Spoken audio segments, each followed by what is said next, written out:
It's an interesting organization in that it has over 35 years of history of working with people, and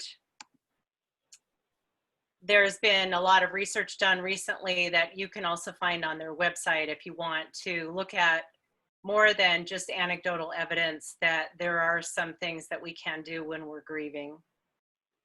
So Mary Grace is going to change slides for me. So if you don't mind going to the next one, please. So just as an introduction, I wanted to bring this up. What is normal when grieving? And I think many of us have experienced these things on this list, especially during this time of COVID-19. And so I just welcome you to look at this list and think about where you fall in this range. You could have all or a few of these things and still be grieving. We also have a friend of mine here on the Zoom call who is Laura Rumpf, and she is also a colleague of mine doing horticultural therapy, and I've asked her to read a poem out loud to you that just kind of puts us in that space of understanding what grieving is like at this time. It's called The Journey by David White. Laura, are you there?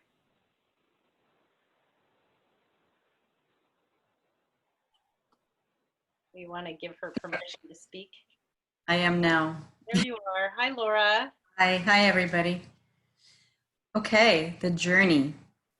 Above the mountains, the geese turn into the light again, painting their black silhouettes on an open sky. Sometimes everything has to be inscribed across the heavens, so you can find the one line already written inside you. Sometimes it takes a great sky to find that small, bright, and indescribable wedge of freedom in your own heart. Someone has written something new in the ashes of your life. You are not leaving, even now as the light fades quickly. Now you are arriving. Thank you, Laura. So, Mary Grace, the next slide, please. Today, what I want to cover with you on these slides is in my outline, just first of all, why you are here. And I want to say what's right with you, not what's wrong with you as far as grieving, because grieving is a normal and natural state. Myself, I am a caregiver. My father was ill and died when I was a young child, and I had the experience of many of the myths that I will be sharing with you that were imposed upon myself and my siblings. The primary one being that it's important to be strong and not be sad. And I carried that with me for a long time, but I think what happened is that I became kind of a naturally trained caregiver because we were encouraged to really support our mother and help her to cope. And so the focus so much of my childhood was on my mother and not so much on my own experience. And I remember not even really crying about the loss of my dad way into even my adult life, not having the opportunity to be sad. So what I'm inviting you to do here today is to welcome your feelings as you learn about grief and recognize that it can be a whole lot of different feelings, not just sadness. And even sometimes we might feel some relief. We might be happy about the end of something. Like, for example, if we're graduating from college, we might be excited, but at the same time, we're sad because maybe we won't see those same friends or we won't have the same lifestyle. So that is a form of grief, and I think that it's important to recognize. I'll talk to you about what is recovery and then give you some support and resources. And then in the Q&A, as Mary Grace suggested, you can type into the chat any kind of questions you have as we go along, and I'll try to get back to those. So next slide, please. So an old subject has taken on new meaning in COVID. I think it's become more conversation that we're having with others about losses. And for sure, we have the most obvious, the illness and death that's happening around the globe and affecting people and our awareness in a large way. I think many people associate grieving with the loss of life. And what we really want you to understand is that there are many kinds of losses. And in the memory care community, I'm sure you're aware that you have significant losses regularly, that there are changes in our lives that happen naturally as we're aging, and also when we have an illness, there are losses of abilities and losses of connection and many, many things. You probably have a much more complete list than I do. Also, I'd really like to highlight the fact that caregivers often are too busy to take care of their own needs. And that's not because we don't want to, it's just part of our reality. So I want to thank you for being here and highlighting your own needs and being willing to just even visit this subject that for many people is a hard one. So next slide, please. So I wanted to define for you what grief is. And according to the Grief Recovery Institute, they say that it's the normal and natural reaction to significant emotional losses of any kind. So that can be something like losing a pet or losing a bicycle or losing a spouse. And it can be, you know, all over the map with this. Any kind of loss where we experience some feeling of emotion around it is valid.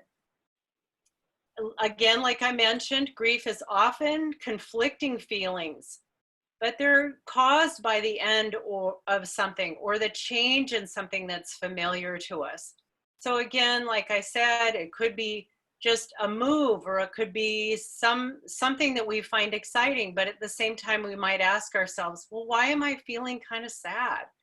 And it's normal to have those conflicting feelings. So also it's important to mention that grieving is not pathological. It's a normal experience. It has nothing to do with a personality disorder. And I think sometimes in our history, in Western culture, we have kind of made grieving inappropriate, and it makes people uncomfortable. If we're grieving and sad, it's hard to talk to our friends about it sometimes because they don't know what to say.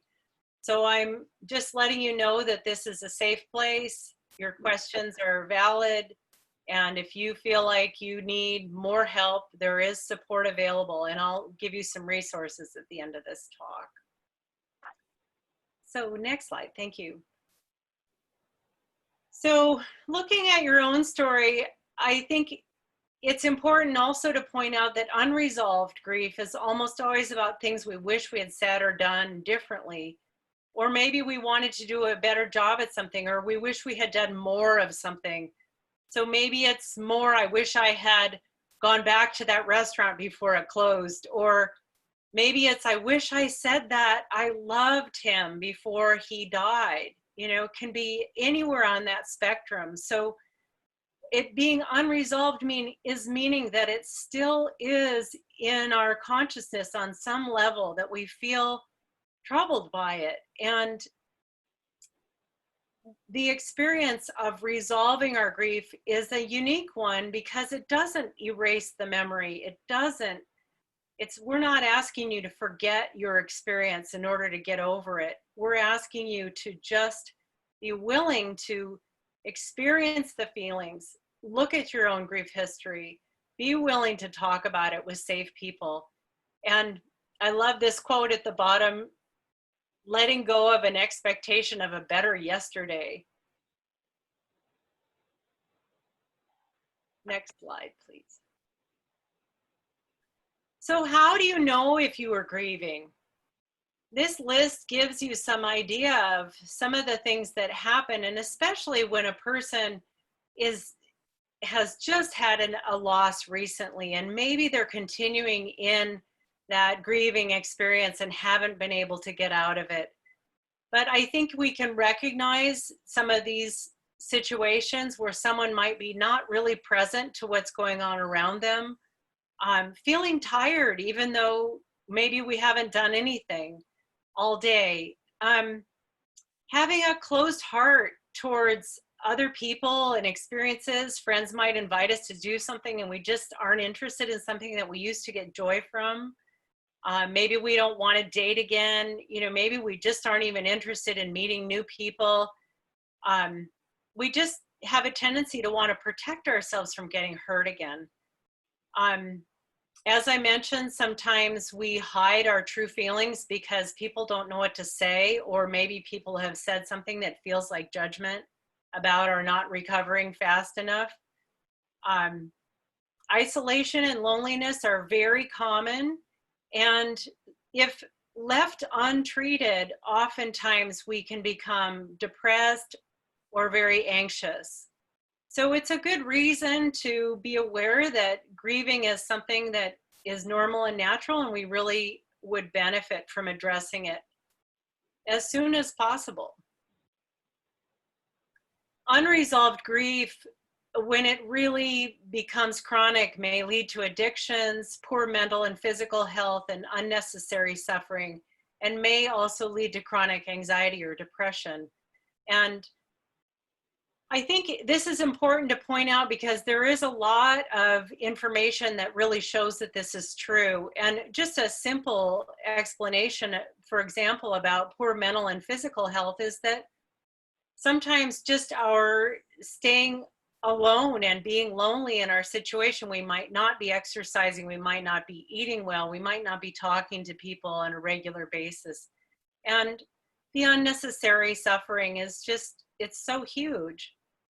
But also, I think it's important to address the issue of addictions because we all have ways of coping, and part of the process of recognizing our grief and then leading towards recovery is recognizing what kinds of choices we make that might be keeping us from feeling our feelings. So for example, maybe we're eating more than normal or eating less than normal, or maybe we're doing something kind of obsessively in order to avoid those feelings, like shopping or even exercising. It can be things that are good for us, but if we're doing them in excess, it really can lead to addictive behavior if it's not addressed. So how we grieve now, meaning today, is how we learned how. And I mentioned to you about my story that the way I learned early on when my dad died was that I was told to be strong. I was encouraged to not do anything that would make my mother upset because she had 3 children under the age of 5. She didn't know how to handle her life without my dad there.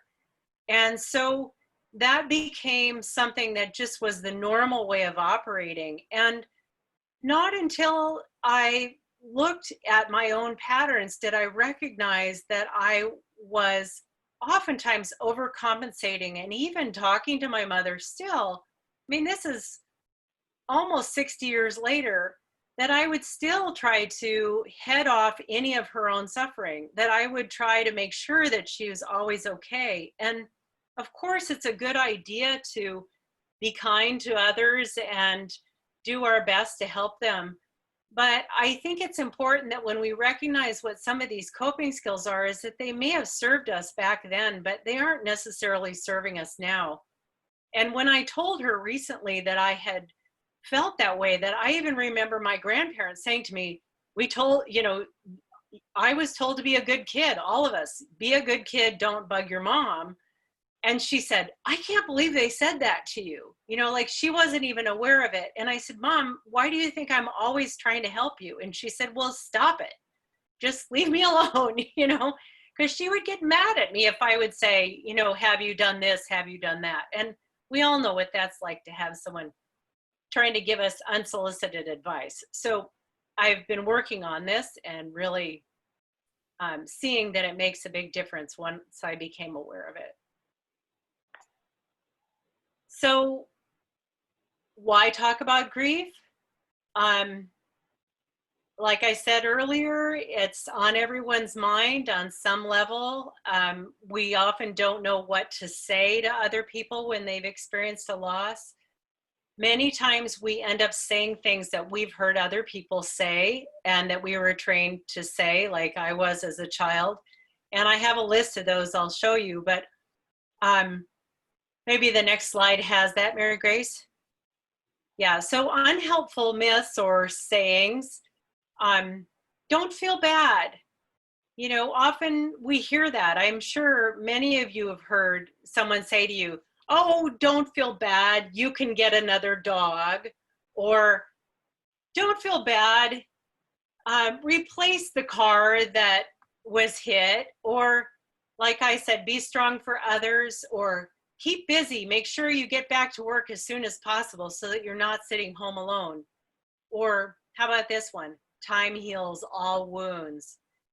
Well, the truth of that one is that if you broke your arm and you just sat around and waited for your arm to heal, it might heal, but it might also be a good idea to see if it's a really bad fracture and see if you need medical help. And it's really the same thing with a broken heart. You probably could use addressing the situation. Grieving alone really is not a good idea. We're really encouraged to find safe people to talk to.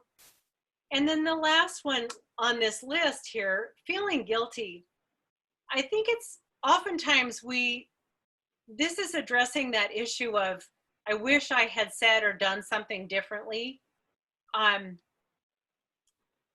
People often say, I feel so guilty, when they really are not at fault. Because did we mean to inflict harm on this person by not saying what we needed to say? Oftentimes it isn't appropriate to tell somebody what it is that's bothering us. I think, and that's what's important about this, what we learn about grief recovery, is that talking about it doesn't mean that we confront the perpetrator. It's possible that you need to do that for other reasons, but for your own recovery, we're not encouraging that people are confrontational. So what can we do to be proactive? This is an opportunity for you to maybe put something in the chat. What has worked for you? What hasn't worked? Have you tried some of these things? Do you doubt that this is a possibility, that this could work? I'm up for the challenge of your questions. I might not have all the answers, but I would love to hear from you. And since we're recording, I'm not able to ask you straight out until the end.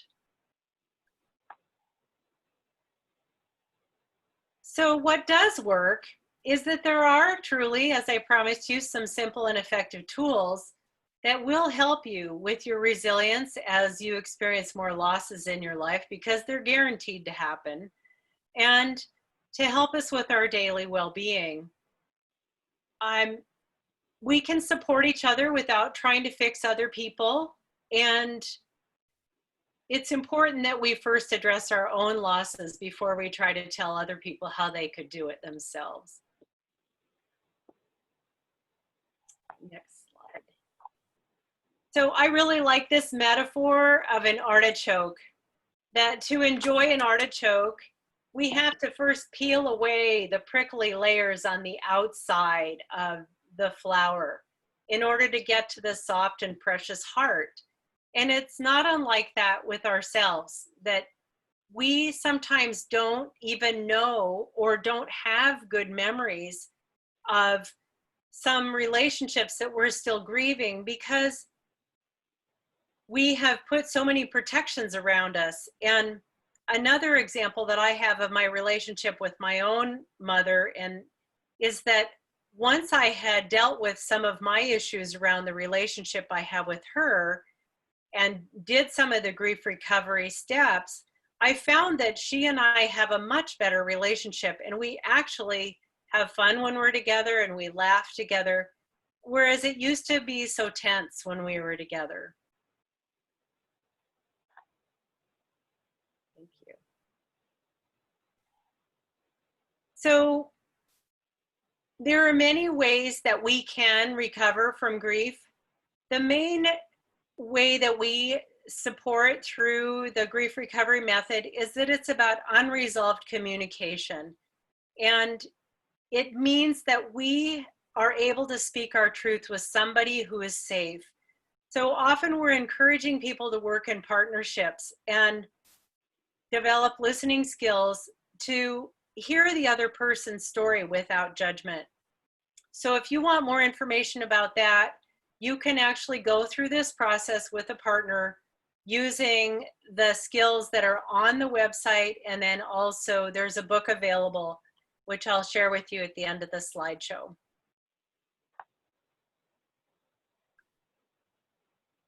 So I really like these quotes that are from Jenny Lee, talking about how we make meaningful change.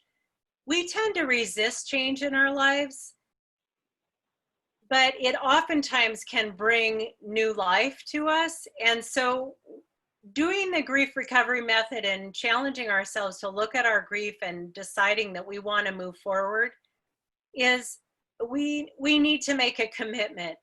And the main reason is because we all need to be heard. It's a human need. And being able to let go of some of our anger and resentment, the need to forgive, that there really is freedom at the end of the line.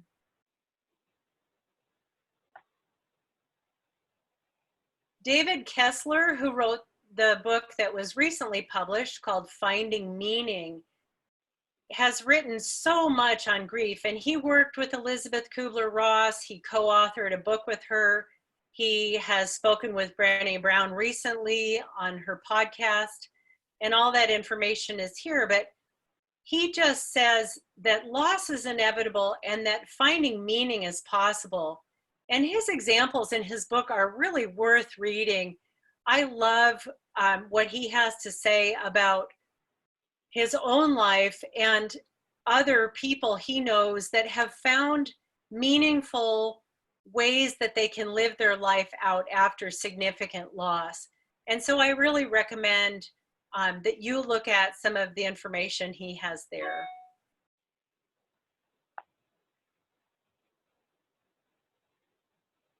Compassionate grievers are compassionate partners.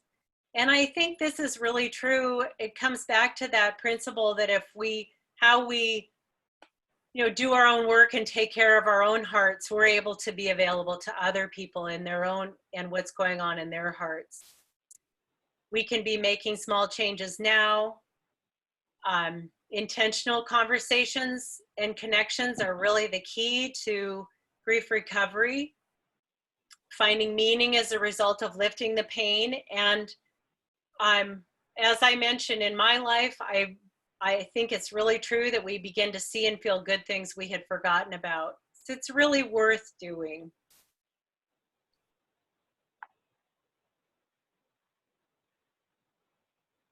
So this is just more information about the grief recovery method that we work towards trying to be complete in communication rather than trying to find closure to the relationship or loss. And I think that's important because oftentimes people associate the word closure with like the end of any memories or time with that person. And closure has such a finality to it. And we aren't asking you to forget or close off yourself to any memories that you have of what it is that existed for you, including the bad memories, because oftentimes it's being able to feel those feelings and communicate about them that we move beyond the pain. And then we end up having those memories, but they don't have the same sting that they had. Again, our program is educational, and there are just very simple steps towards taking action. And Mary Grace, go ahead. The next slide shows you the website for the grief recovery method and also the textbook that we use. And the first time I went through it, I used the textbook and had a partner, and we followed the instructions, and it was amazing. It was very, very worth it. So thank you very much, and I'm open to questions. Anything